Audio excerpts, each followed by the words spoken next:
올해로 저희 교회가 32주년 창립을 맞이했습니다.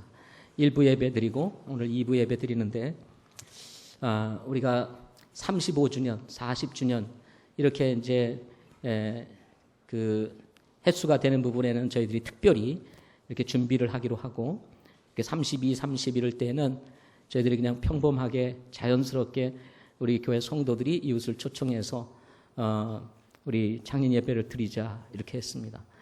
그럼에도 불구하고 오늘 새롭게 오신 분들을 환영하고 또 하나님께서 여러분 각자 하나님께 축복하시기를 소망합니다. 우리 오래간만에 우리 천소영 사모님 또 오셔서 아주 반갑습니다. 복된 시간 되시기를 바랍니다. 이 시간에 우리 하나님의 말씀 사도행전 2장 41절부터 47절 말씀 보겠습니다. 사도행전 2장 41절부터 47절 말씀입니다. 사도행전 2장 41절부터 47절까지 말씀입니다. 찾으셨으면 제가 먼저 읽도록 하겠습니다. 그때에 그의 말을 기쁘게 받아들인 자들이 침례를 받음에 바로 그날에 3,000원가량이 그들에게 더해지니라.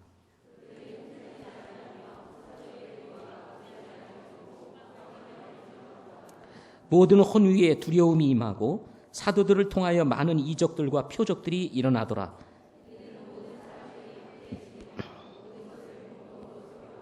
자기 소유와 재산을 팔아 각 사람의 필요대로 모든 사람에게 나누어 주며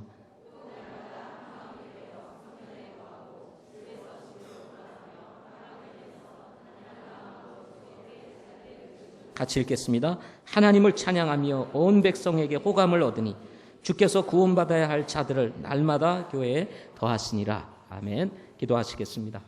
살아계신 아버지 하나님, 오늘 저희 교회 창립 32주년을 맞이해서 하나님 앞에 감사와 찬양과 영광을 올려드리는 예배 드리게 하시니 감사합니다. 에베네셀의 하나님께서 여기까지 인도해 주셨습니다. 또 주님 오실 때까지 저희들 가야 할 길이 있습니다. 하나님 이 남아있는 길, 믿음의 길이 되게 하시고 흔들림이 없이 주님 오실 때까지 우리의 신앙 변치 않고 정말 복음 전하며 영혼 구원하며 그리고 하나님의 사람들을 세우는 이 귀한 사역들을 감당할 수 있도록 주님 축복해 주시옵소서. 오늘 창립주일을 맞이해서 우리 새롭게 오신 분들 축하해 주시기 위해서 오시는 분들에게도 하나님 축복하여 주시고 오늘 이 기쁨이 하나님께는 영광이요 우리 모두에게는 큰 기쁨이 되도록 도와주시옵소서. 주신 말씀 축복해 주시옵소서. 예수님의 이름으로 기도하옵나이다. 자, 교회는 건물이 아닙니다. 교회는 우리 구원받은 성도들의 모임입니다. 그래서 오늘의 창립 주일의 이 기쁨은 우리 하나님께는 영광이 되지만 또 여러분에게는 큰 기쁨이 되기를 바랍니다. 따라서 저는 교회 담임 목회자로서 여러분에게 진심으로 창립을 축하드리고 싶습니다. 지난 세월 동안 여러분의 수고와 그리고 헌신을 통해서 오늘의 우리 교회가 세워질 수 있었기 때문입니다. 동시에 우리 교회를 개척하고 오늘에 있기까지 사역을 감당하셨던 우리 박수문 목사님 또 우리 사모님이 여기 계신데 또 하나님께서 귀한 종들을 통해서 여기까지 있게 하신 하나님께도 감사를 드립니다.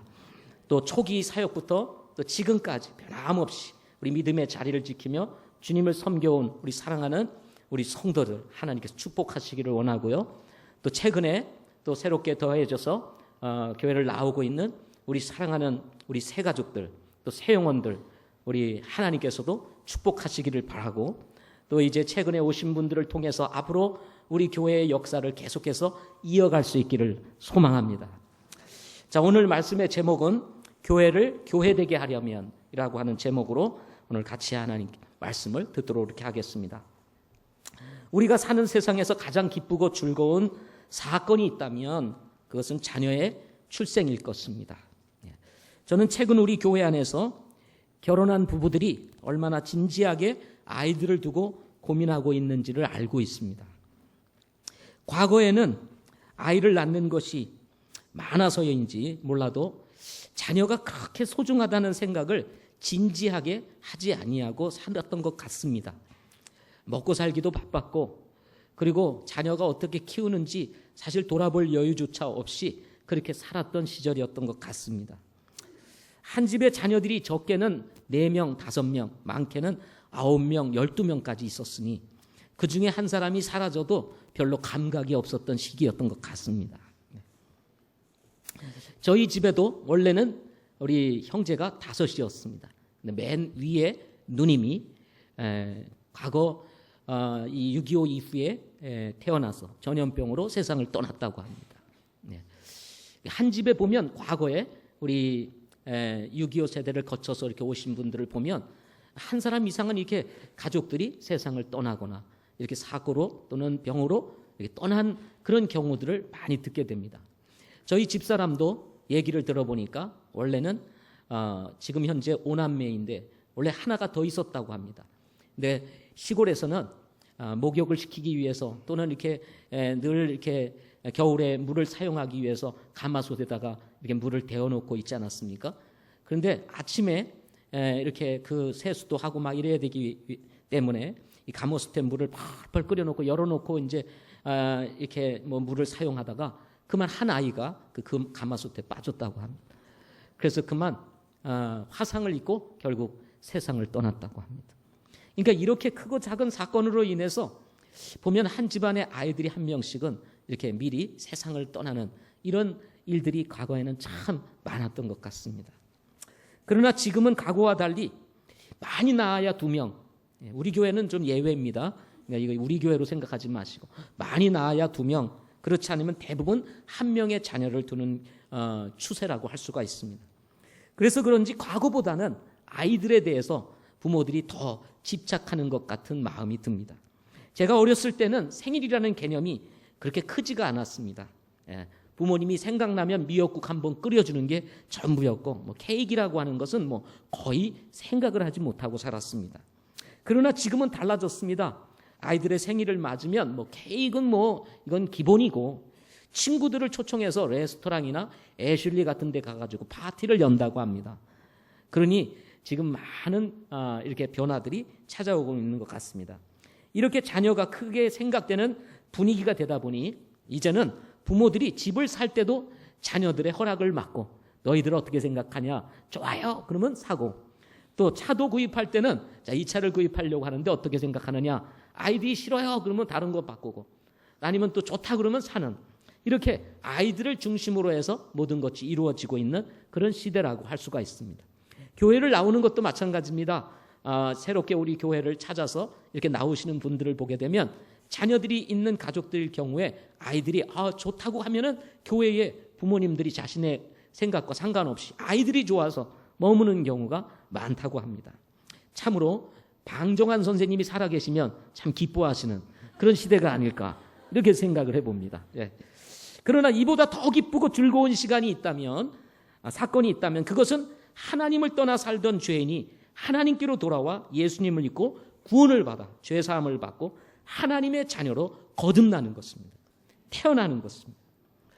성경에 보면 한 번 죽는 것은 사람에게 정하신 것이요 이것 뒤에는 심판이 있다라고 하셨던 말씀과 같이 사람은 죽음 이후에 그 삶이 이어지기 때문에 이 땅에 사는 것보다 더 중요한 삶이 바로 죽음 이후에 이어지는 영원한 삶이기 때문이라는 것입니다. 이 땅에서 태어나는 것도 중요하고 기쁜 일이겠지만 그보다 더 기쁘고 즐거운 일은 죽음 이후에 이어질 영원한 삶을 위한 새로운 탄생이기 때문이라는 것입니다. 따라서 예수님은 이런 말씀을 니고데모라고 하는 사람에게 이렇게 말씀하셨습니다. 진실로 내가 네게 이르노니 사람이 다시 태어나지 아니하면 하나님의 왕국을 볼 수 없느니라. 사람이 다시 태어나지 아니하면 절대로 하나님의 왕국을 볼 수가 없다는 것입니다. 한 번 태어나면 이 세상을 볼 수가 있습니다. 그러나 한 번 태어나는 것으로 끝나면 정말 하나님의 왕국, 이 세상에서는 볼 수 없는 저 영원한 왕국을 결코 볼 수가 없다는 것입니다. 그러나 다시 태어나면 예수님으로 말미암아 거듭나게 되면 이 땅에서 볼 수 없고 이 세상에서 누릴 수 없는 영원한 하나님의 왕국을 볼 수 있다. 이렇게 말씀하고 있는 것입니다. 다시 태어남. 이것이야말로 이 땅에서 사는 사람들이 누릴 수 있는 최고의 기쁨일 것이라는 것입니다. 왜냐하면 여러분과 나에게는 하늘의 왕국과 지옥이라고 하는 영원한 삶이 예비되어 있기 때문에 그렇습니다. 여러분, 지옥에서 영원히 살고 싶습니까? 아니면 하나님의 왕국에서 영원히 살고 싶습니까? 마땅히 하나님의 왕국에서 영원히 살아야 할 것입니다. 사람은 누구나 이 땅에 태어나는 순간 가정이라고 하는 울타리에서 살게 됩니다. 혈육이라고 하는 끊을 수 없는 관계 속에서 부모와 자녀는 서로의 행복을 추구하며 살게 되는 것입니다. 부모의 행복은 자녀를 떠나서는 기대하기 어렵고 자녀 또한 부모를 떠나서는 행복을 기대하기 어렵다는 것은 우리 모두가 알고 있는 사실입니다. 그래서 이 땅에 사는 사람들, 또 가정을 이루고 사는 사람들에게 정말 꼭 필요한 것, 그것이 뭐냐면 화목입니다. 화목. 행복한 가정으로 가는 길, 그것이 무엇일까요? 화목입니다. 화목. 그래서 부모님들이 자녀를 두고 늘 하는 말, 화목하라, 화목하라, 화목한 가정을 세워야 한다라고 말씀하고 있는 것입니다. 최근 현대인들의 실생활을 들여다보면 가정을 떠나서 홀로 사는 사람들이 늘어나고 있다고 합니다. 사람이 가장 견디기 어려운 것, 그것이 뭐냐면 고독이라고 합니다. 외로움이라고 말합니다. 가장 견디기 어렵다고 하는 이 고독을 뒤로 한 채 홀로 살아가는 이유가 무엇일까요? 홀로 살기로 결정하는 이유가 뭘까요? 그것은 제가 가만히 생각해 보니까 그래도 홀로 살 수 있는 용기가 어디서 나오냐? 이 고독을 뒤로 한 채 홀로 살 수 있는 용기, 그것은 언제든지 돌아갈 수 있는 가정이 있다는 전제가 있기 때문이라는 거예요. 그렇지 않다면, 가정이 없다면 홀로 사는 것 자체가 정말 힘들고 어려운 일일 것입니다. 이렇게 가정은 소중한 것입니다.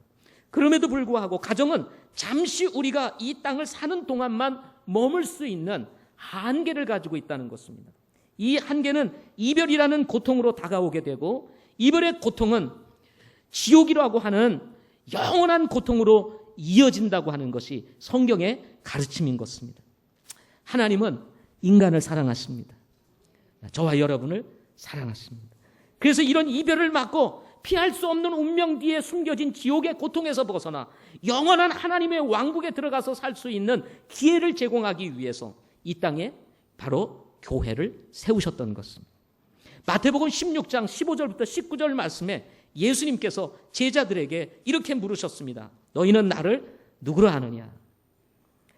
이때 시몬 베드로가, 여러분 시몬 베드로 아시죠? 나서기 잘하는 사람, 그죠? 다혈질적인 사람, 남들 말하기 전에 먼저 나서야 속이 직성이 풀리는 사람, 이 시몬 베드로입니다. 이 시몬 베드로가 예수님께 이렇게 대답을 합니다. 주는 그리스도시요 살아계신 하나님의 아들이시니이다. 멋진 대답을 했습니다. 명대답을 했습니다. 이 대답에 예수님께서 응답하십니다. 바요나 시몬아, 내가 복이 있도다. 그것을 내게 제시한 이는 살과 피가 아니요 하늘에 계신 내 아버지시니라. 또 내가 내게 이르노니 너는 베드로라. 이 반석 위에 내가 내 교회를 세우리니 지옥의 문들이 그것을 이기지 못하리라. 주님께서 말씀하시기를 내가 이 반석 위에, 베드로가 고백한 그 고백 위에 내가 내 교회를 세우리니 지옥의 문들이 이기지 못하리라. 지옥의 문도 지옥의 권소도 이길 수 없는 힘을 가지고 있는 것이 뭡니까? 교회인 것입니다. 그리고는 이어서 주님께서 이렇게 말씀하십니다. 내가 하늘의 왕국의 열쇠를 내게 주리니 무엇인지 내가 땅에서 묶으면 이것이 하늘에서 묶일 것이요 무엇인지 내가 땅에서 풀면 그것이 하늘에서도 풀리리라. 주는 그리스도시요 살아계신 하나님의 아들이신 반석 위에 세워진 교회, 그 교회는 지옥의 문이 이기지 못할 뿐만 아니라 지옥의 문이 이기지 못할 뿐만 아니라 하늘의 왕국의 열쇠를 가지고 있어서 하늘과 땅을 묶고 열 수 있는 권세를 가지고 있는 것, 그것이 바로 교회라고 성경은 말씀하고 있는 것입니다. 바울은 이 교회를 두고 사도행전 20장 28절에서 이렇게 말합니다. 그러므로 너희 자신과 온 양떼에게 주의를 기울이라. 성령님께서 너희를 그들의 감독자로 삼으사 하나님의 교회, 그분께서 자신의 피로 사신 교회를 먹이게 하셨느니라. 하나님의 교회, 곧 그분께서 자신의 피로 사신 교회라고 말씀하고 있는 것입니다. 사람은 잉태의 고통을 지나 인간이 겪을 수 있는 가장 큰 고통이라고 할 수 있는 산통을 거쳐 태어나 가정에 속하게 됩니다. 그러나 교회는 인간이 겪을 수 있는 가장 큰 고통, 어머니가 자녀를 낳을 때의 그 산통의 고통, 그것을 넘어 바로 우리 주 예수 그리스도의 죽음을 통해서 피값으로 세워진 교회라는 것입니다. 따라서 과정과는 비교할 수도 없는 존재의 가치를 지니고 있는 것, 그것이 바로 교회인 것입니다. 교회는 그래서 거듭난 성도들의 모임이면서 동시에 하늘과 땅을 연결시켜주는 이 땅의 유일한 통로이며 하나님과 자신을 계시해 주시는 곳이고 인간을 죽음에서 생명으로 옮길 수 있는 유일한 능력을 소유한 것이 바로 교회이며 바로 이 교회 안에서 성도들이 서로 사랑하며 교제하는 것이고 성도들을 마귀와 사탄으로 보호하는 것이며 말씀으로 무장시키는 것일 뿐만 아니라 성도들이 함께 모여 주님을 예배하는 바로 아름다운 것이 바로 이 교회인 것입니다.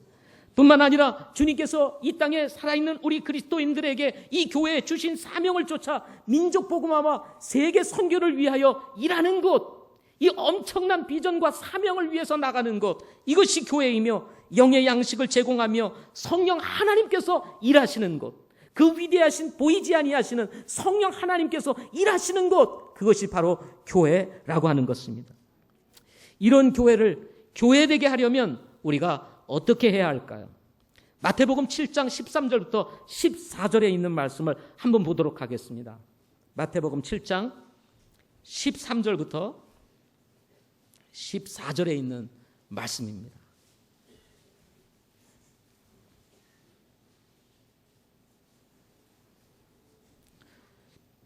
마태복음 7장 13절부터 14절에 있는 말씀, 우리 같이 읽어보겠습니다. 시작. 너희는 좁은 문으로 들어가라. 멸망으로 인도하는 그 문은 넓고 그 길이 넓어 거기로 들어가는 자가 많고 생명으로 인도하는 그 문은 좁고 그 길이 좁아 그것을 찾는 자가 적으니라. 이 말씀은 구원받지 않은 사람들에게 하신 말씀이 아니라 구원받은 사람들, 예수님을 믿고 따르는 제자들에게 주신 말씀입니다. 이 제자들에게 주님께서 말씀하시는 거예요. 넓은 길로 가지 말라는 것입니다. 그 길은 많은 사람이 가는 길이지만 멸망으로 인도하는 길이라는 것입니다. 반대로 좁은 길로 가라고 말씀하십니다. 그 길은 좁은 길답게 가는 자가 적지만 그 길은 생명의 길이라고 말씀하셨습니다. 이렇게 좁은 길과 넓은 길 사이에는 엄청난 차이가 있게 되는 것입니다. 멸망과 생명이라고 하는 결과를 가져오는 이런 차이를 지니게 되는 것입니다. 지금 세상의 문화 트렌드는 넓은 길을 향해서 가는 것입니다. 교회들도 넓은 길로 향하여 가고 있습니다. 성서 침례 교회가 가지고 있는 특징이 무엇일까요? 그것은 바로 좁은 길을 가는 것입니다. 많은 사람들이 가지는 아니하지만 적은 사람들이 가지만 생명의 길, 이 길을 가는 교회가 바로 성서 침례 교회인 것입니다. 그러나 지금의 성서 침례 교회들은 좁은 길을 버리고 넓은 길들을 선호해서 가려고 하는 교회들이 늘어나고 있습니다. 어떤 교회가 교회다운 교회일까요? 우리 주님께서 말씀하고 있는 것입니다. 넓은 길이 아닙니다. 좁은 길로 가라고 주님께서 말씀하고 있는 것입니다. 믿음의 길은 좁은 길입니다. 우리 신앙의 길은 좁은 길입니다. 바른 진리를 지키고 가는 길은 좁은 길입니다. 넓은 길을 가는 것이 아닙니다. 세상의 교훈을 쫓아서 가는 것이 아닙니다. 하나님의 말씀을 쫓아서 가는 길, 이 길은 좁은 길이라고 성경은 말씀하고 있는 것입니다. 어떤 교회가 교회다운 교회일까요? 마태복음 5장 17절부터 19절에 있는 말씀을 한번 보겠습니다. 마태복음 5장 17절부터 19절에 있는 말씀. 마태복음 5장 17절부터 19절에 있는 말씀. 같이 읽겠습니다. 시작. 내가 율법이나 대언자들의 글을 폐하러 온 줄로 생각하지 말라. 나는 폐하러 오지 아니하고 성취하러 왔노라. 진실로 내가 너희에게 이르노니 하늘과 땅이 없어지기 전에는 율법에서 1.1획도 결코 없어지지 아니하고 마침내 다 성취되리라. 그러므로 누구든지 가장 작은 이 명령들 중에 하나를 어기고 또 그렇게 사람들을 가르치는 자는 하늘의 왕국에서 가장 작은 자라 불리되 누구든지 그것들을 행하고 가르치는 자 곧 그는 하늘의 왕국에서 큰 자라 불리리라 하고 말씀해 주셨어요. 이 말씀을 통해서 보게 되면 가장 작은 이 명령들 중에 하나를 어기고 또 그렇게 사람들을 가르치는 자는 하늘의 왕국에서 가장 작은 자라 이렇게 말씀하고 있습니다. 성도들의 삶의 목표는 이 땅에서 큰 자가 되는 것이 아니라 하늘의 왕국에서 큰 자가 되는 것입니다. 여러분 동의하십니까? 성경은 어떤 사람이 하늘의 왕국에서 큰 자가 된다고 말씀하셨습니까? 하나님께서 말씀하시는 것을 그대로 가르치고 지켜서 행하는 자가 큰 자가 되겠다고 성경은 말씀하고 있는 것입니다. 반대로 어떤 사람이 작은 자가 된다고 하셨습니까? 하나님께서 말씀하신 것을 하나라도 어기고 그것을 사람들에게 가르치는 사람이 작은 자가 될 것이라고 말씀하고 있는 것입니다. 무엇을 어기고요? 하나라도 어기면, 하나님께서 말씀하시는 것을 하나라도 어기면, 그리고 그것을 가르치는 자는 하늘의 왕국에서 작은 자가 되겠다, 이렇게 말씀하고 있는 것입니다. 여러분, 이 말씀, 우리 주님께서 우리에게 주셨던 이 말씀에 비추어 보면 어떤 교회가 교회다운 교회일까요? 교회를 교회되게 하려면 어떤 성도가 되어야 될까요? 성경은 우리에게 분명히 말씀하고 있는 것입니다. 하나님께서 가르쳐 주신 말씀을 있는 그대로 가르치고 지키게 하는 교회, 그런 성도가 하늘의 왕국에서 가장 큰 자가 된다, 이 말입니다. 우리가 쉽게 여기고 가볍게 여기는 하나님의 말씀은 그 어떤 것도 없는 것입니다. 하나님의 말씀은 작을지라도 그 말씀을 지켜 행할 때 하나님께서 우리를 큰 자가 되게 하시겠다 말씀하고 있는 것입니다. 사람들의 유행을 따라, 그리고 사람들이 요구하는 것을 선택하는 교회가 아니라 하나님께서 말씀하신 것이 비록 작은 것이라 할지라도 있는 대로 가르치고 지키도록 하는 교회가 바로 교회다운 교회라고 하는 것입니다. 목사들도 성도들도 성장에 목말라 있습니다. 너도 나도 성장에 대한 목소리가 높아지고 있는 시대에 살고 있습니다. 지금은 그 어느 시대보다도 교회가 위기를 맞고 있습니다. 성도들의 숫자는 점점 줄어가고 있습니다. 사람들이 교회에서 떠나가고 있는 상황에 있습니다. 모든 목회자들이 기독교 세계에서 교회가 위기라고 지금 말을 하고 있습니다. 많았던 성도들의 자리들이 비어지고, 그래서 사람들이 위기를 느끼고 교회의 성도들이 빠져나가는 것을 보면서 불안해하고, 어떻게 하면 교회가 다시 성장할까, 잘할까, 사람들이 오게 할까 하다 보니 하나님의 말씀을 버리고 세상의 교훈들이 교회 안으로 들어오기 시작하는 것입니다. 그러나 여러분, 성장하는 것도 물론 중요합니다. 그러나 성장을 말하기 전에 우리가 먼저 지향해야 될 방향이 있다면 그것은 하나님의 말씀을 중심으로 하고 있는가 하는 것을 우리가 살펴보아야 한다는 것입니다. 자칫 성장이라고 하는 유혹에 빠져서 하나님께서 말씀하신 것들을 소홀히 여기기 시작하게 될 때 우리 모두는 작은 자가 될 가능성이 매우 높기 때문에 그렇습니다. 이 땅에서 큰 자가 되기보다 하늘의 왕국에서 큰 자가 되는 것이 예수님의 가르치라면 우리는 예수님의 가르침을 따라 작은 것이 아니라 할지라도, 작은 것이라 할지라도 소홀히 여기지 말고 성경 그대로 실천하는 교회가 되어야 할 것입니다. 우리 교회는 흠정역 성경을 사용하고 있습니다. 킹제임스 성경을 번역해서 사용하고 있습니다. 대부분의 모든 교회들이 개정개혁판이나 개혁성경을 지금도 사용하고 있습니다. 그러나 우리가 이 개정개혁이나 이 개혁성경을 뒤로 하고 흠정역 성경을 사용하는 이유가 어디에 있습니까? 이 흠정역 성경이 훨씬 더 하나님의 말씀을 정확하게 우리에게 제시하여 주고 있기 때문인 것입니다. 저는 성경을 보다가 깜짝 놀라는 일들이 많습니다. 개혁 성경이 말하는 것과 번역된 것과 이 흠정역 성경이 기록하고 있는 것과 전혀 다르게 기록되어 있는 것들을 볼 수 있기 때문에 그렇습니다. 성경에서는 오라 이렇게 말씀하고 있는데 개혁 성경에서는 가라고 얘기를 합니다. 오는 것과 가는 것은 완전히 다른 것입니다. 자칫 여러분 하나라도 제대로 잘못 가르치게 되면 하늘의 왕국에서 작은 자가 되겠다고 성경은 말씀하고 있는데, 여러분 성경을 우리가 잘못 봄으로 인해서 혹시나 작은 자가 될 수 있다면 이거 정말 위험천만한 일이 아니겠습니까? 따라서 우리는 할 수만 있으면 모든 성도들이 정확하게 성경을 이해할 수 있도록 하기 위해서 바르게 번역된 좋은 성경을 여러분에게 제시하여 준 것입니다. 찬송도 잘 선택해서 부르려고 하는 이유도 여기에 있는 것입니다. 가사도 중요하지만 곡도 중요한 것입니다. 세상 음악에 흐름이 있는가 하면 영적인 흐름을 담은 곡들이 이기 때문인 것입니다. 찬양은 부르는 사람들에게 초점을 맞추고 있는 것이 아니라 찬양을 받으실 분에게 초점을 맞추어야 한다는 것입니다. 그러나 CCM은 찬양을 받으실 분에게 초점을 맞추고 있는 것이 아니라 교묘하게 부르는 사람들에게 초점을 맞추고 있는 찬양일 가능성이 높다는 것입니다. 이것이 CCM이 가지고 있는 위험성인 것입니다. 따라서 우리는 찬양을 부를 때 주의해서 불러야 됩니다. 이것이 과연 하나님에게 초점을 맞추고 있는지 아니면 사람에게 초점을 맞추고 있는지 우리는 주의를 해야 되는 것입니다. 우리는 그리스도인이기 전에 사람입니다.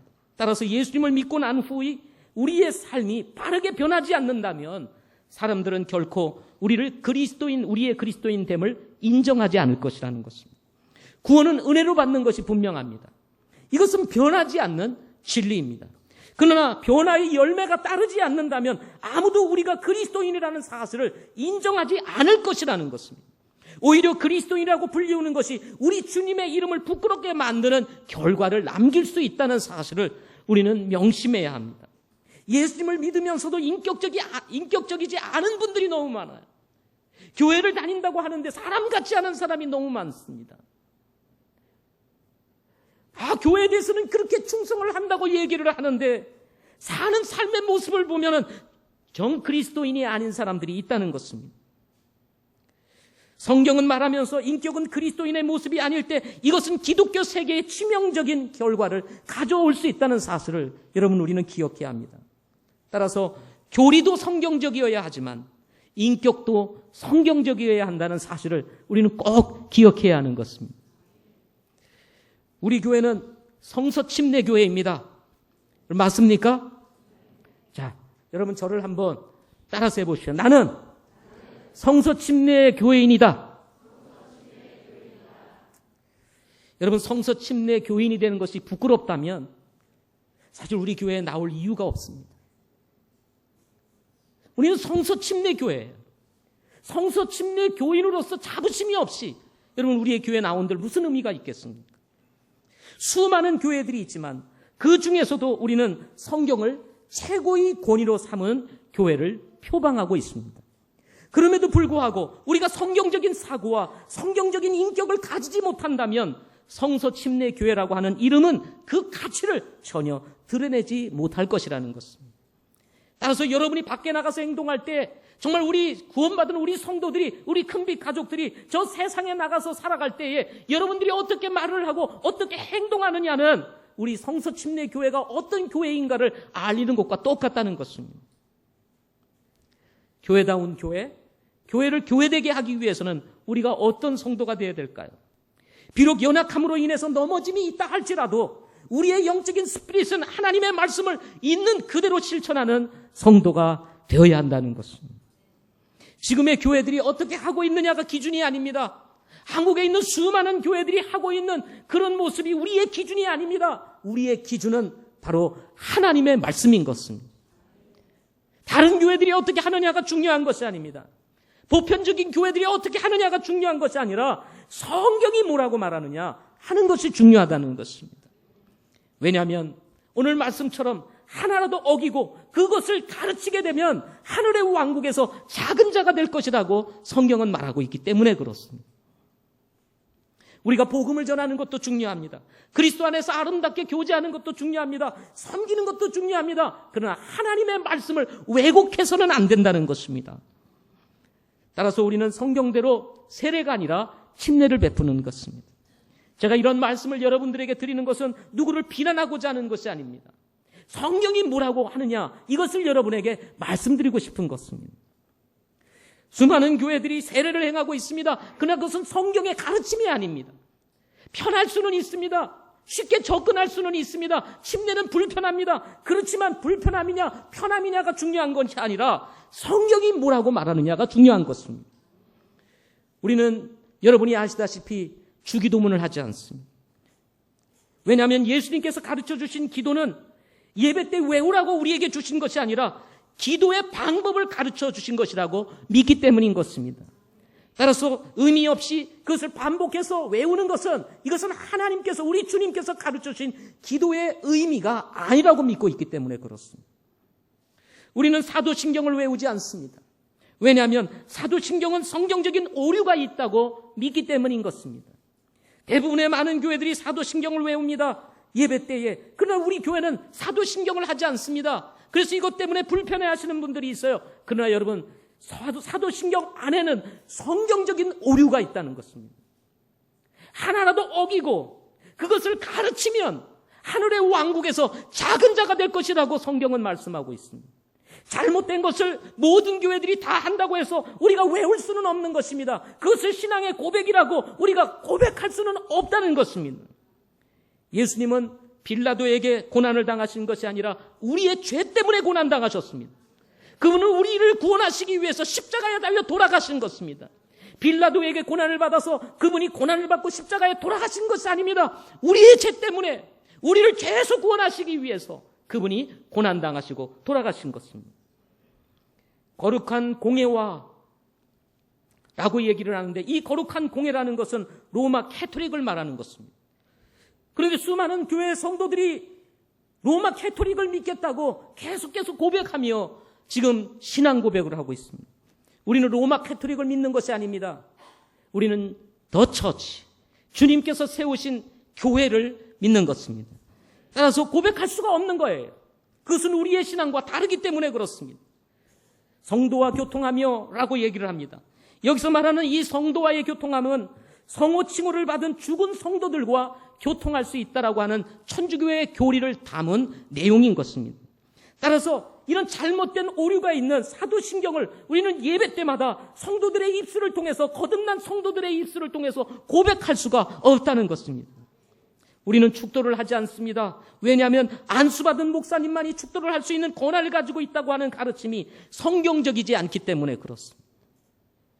우리가 믿는 것은 예수 믿고 구원받은 모든 성도들이 그리스도 안에서 제사장이라는 것입니다. 따라서 목사님만이 축복을 할 수 있는 권한이 있는 것이 아니라 이미 구원받은 우리 모든 성도들이 주님의 이름으로, 하나님의 이름으로 우리는 서로를 축복할 수 있다고 믿기 때문인 것입니다. 이뿐만 아닙니다. 우리는 술을 마시라고 가르치지를 않습니다. 적당히 마시세요, 이렇게 가르치지 않습니다. 술 취함은 한 잔으로부터 시작되기 때문에 그렇습니다. 분리하라고 말을 합니다. 흡연을 하지 말라고 가르칩니다. 왜냐하면 성도의 몸은 성전이기 때문에, 성령 하나님께서 우리 안에 거하시는 성전이기 때문에 성전인 몸을 깨끗하게 보존해야 할 책임이 우리에게 있기 때문인 것입니다. 우리는 다른 사람을 험담하거나 비난하라고 가르치지를 않습니다. 그것은 하나님께서 가르쳐 주신 말씀이 아니기 때문에 그렇습니다. 우리는 이웃에게 친절하라고 가르칩니다. 왜냐하면 그것은 주님의 마음이기 때문에 그렇습니다. 다른 사람의 허물을 덮고 용서하라고 가르칩니다. 왜냐하면 우리 주님께서 우리의 죄를 용서해 주셨기 때문인 것입니다. 우리는 성경의 기록을 하나님의 말씀으로 믿습니다.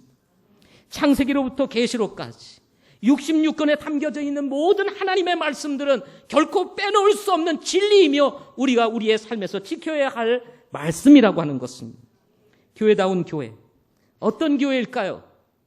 교회를 교회되게 하기 위해서 우리는 하나님의 말씀을 우리의 삶에 가장 가까이 두어야 한다는 것입니다.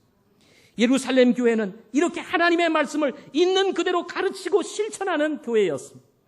그때 그의 말을 기쁘게 받아들인 자들이 침례를 받음에 바로 그날에 3,000혼가량이 그들에게 더해졌다고 그랬습니다.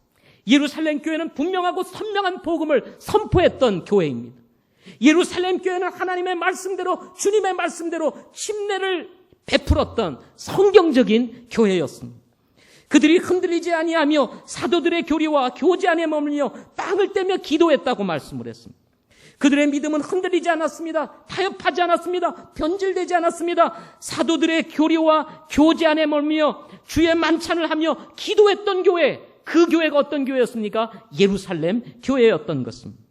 모든 혼위의 두려움이 임하고 사도들을 통하여 많은 이적들과 표적이 일어났다고 했습니다. 믿는 모든 사람들이 함께 지내며 모든 것을 공동으로 소유하고 그리고 자기의 재산을 팔아서 각 사람의 필요대로 모든 사람에게 나누어질 정도로 그리스도에게 사로잡힌 사람들, 주님에 대한 주제권이 확실하게 잡혀 있었던 그런 성도들, 그런 교회가 어떤 교회였습니까? 예루살렘 교회였습니다. 날마다 한 마음이 되어 성전에 거하고 집에서 집으로 돌아가며 빵을 떼면서 단일한 마음으로 즐겁게 자기들의 음식을 먹고 하나님을 찬양했던 교회, 그 교회가 어떤 교회였습니까? 예루살렘 교회였습니다. 자신들의 생각이나 자신들의 필요를 쫓아 이 세상을 쫓아 움직여가는 것이 아니라 오직 주님을 중심으로, 교회를 중심으로, 하나님의 말씀 중심으로 살아갔던 교회, 그 교회가 예루살렘 교회였던 것입니다. 그들은 죄에서 분리하고 세상에서 분리되고 하나님의 말씀이 아닌 것들에 대해서 철저히 분리하며 말씀을 중심으로 해서 살아갔던 교회, 그것이 바로 예루살렘 교회였습니다. 그런데 놀라운 일이 벌어졌습니다. 그렇게 주님 중심으로, 말씀 중심으로, 교회 중심으로 살았더니 주께서 구원받아야 할 자들을 날마다 교회에 더하여 주셨다고 말씀하고 계시는 것입니다. 이 말씀에 비춰보면 여러분, 저는 우리 성도들이 하나님의 말씀 중심으로 돌아가면 돌아갈수록 하나님의 능력이 나타남으로 더 많은 영혼들이 구원받고 주께로 돌아올 것이라고 믿습니다. 우리의 삶이 흐려지고 우리의 신앙이 흐려지기 때문에 구원받아야 될 우리의 주변 사람들이 우리를 향하여 가지고 있는 생각과 믿음이 연약해지기 때문에 여러분, 주님께로 안 오는 거예요. 우리가 분명하면 분명할수록 그리스도는 분명하게 증거될 것입니다. 우리의 삶이 분명하면 분명할수록 사람들이 우리에게 영향을 받게 될 것이고 우리 안에 있는 그리스도를 만나는 축복을 누리게 될 것이라는 것입니다. 따라서 우리는 하나님의 말씀을 우리의 삶에 가장 가까이 두어야 합니다. 그리고 실천하기 시작해야 합니다. 언제까지 해야 될까요? 주님께서 오실 때까지. 언제까지요? 자, 크게 한번 해주시기 바랍니다. 언제까지요? 주님께서 오실 때까지. 여기 계신 성도님들은 주님이 오시기 전에 이 세상을 떠나실 분들도 계십니다. 저도 주님이 오실 때까지 이 자리에서 목회하지 못할 것입니다. 아마 제가 목회할 때 주님이 오신다면 그것은 최고의 기쁨일 것이고, 그러나 그렇지 않는다면 누군가가 저를 대신해서 또 이곳에서 목회를 하게 될 것입니다. 근데 교회가 가장 크게 위기를 만날 때가 언제인 줄 아십니까? 그것은 목회자가 바뀔 때. 목회자가 바뀔 때 가장 교회에 큰 위기를 만나게 됩니다. 박 목사님과 제가 다르듯이 저와 다음 세대인 다음 목회자가 다를 것이기 때문에 그렇습니다. 그러나 성도들의 가지고 있는 환상이 있습니다. 그것이 무엇입니까? 같기를 바라는 거예요. 같기를 바라는 것입니다. 그러나 제가 분명한 사실을 한 가지 여러분에게 선포해 드리겠습니다. 절대로 같지 않습니다. 다시요. 뭐라고요? 절대로 같지 않습니다. 언어, 생김새, 말, 그리고 생각, 그리고 방향 다를 수 있습니다. 그러나 주님을 향하여 있고 우리가 가지고 있는 이 스피릿, 그것이 같을 때 여러분, 달라도 쫓아가야 되는 거야. 교리가 변질되지 아니하고 우리의 믿음을 같이 하며 사역의 방향이 조금은 다를 수 있을지라도 우리와 같은 이 스피릿을 가지고 계속해서 앞을 향해서 나가지 않는다 할지라도, 이 방향이 아닐지라도, 조금은 좀 수정되는 것이라 할지라도 하나님의 말씀에서 어긋나지 아니한다면 우리는 믿음을 같이 하고 쫓아가야 되는 것입니다. 저는 이런 교회가 되기를 정말 사모하고 있습니다. 저의 고민이 무엇인지 아십니까? 제가 이 사역을 그만두었을 때, 다음 세대가 이제 저를 대신하여 목회를 하게 되었을 때, 과연 우리 교회는 지금과 같은 이 모습을 그대로 유지하며 성도들이 한 마음이 돼서 한 뜻이 되어서 주님 오실 때까지 이 사역을 이어갈 수 있을까? 이것에 대한 제 두려움이 있습니다. 왜냐하면 우리 주변에 그렇게 좋았던 교회들이 목회자가 바뀌면서 일어나는 많은 문제들을 바라보고 있기 때문에 그렇습니다. 사랑하는 성도 여러분,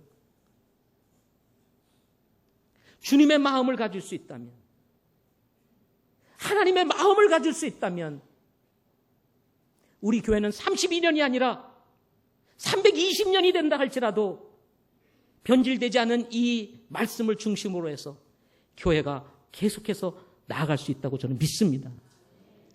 똑같은 사람을 원하지 마십시오.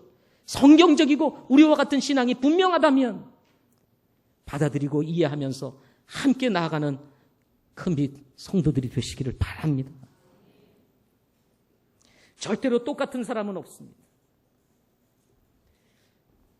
이것이 바로 32년을 맞은 우리 교회가 나아가야 할 방향이라고 저는 믿습니다. 이제 저도 이 교회에서 사역을 할 날이 멀지 않았습니다.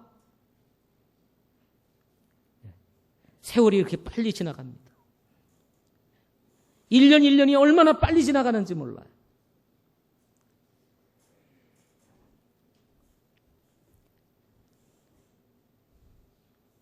오늘의 창립 주일을 인해서 우리가 감사하고 기뻐하면서 동시에 앞으로 우리 교회를 기대하면서 그리고 정말 하나님이 사용하시는 우리 영상처럼 쓰시는 교회가 되기 위하여 우리 성도들이 하나가 되어서 한 몸을 목회자를 중심으로 정말 주님을 향해서 나아가는 거룩한 교회 되실 수 있기를 바랍니다.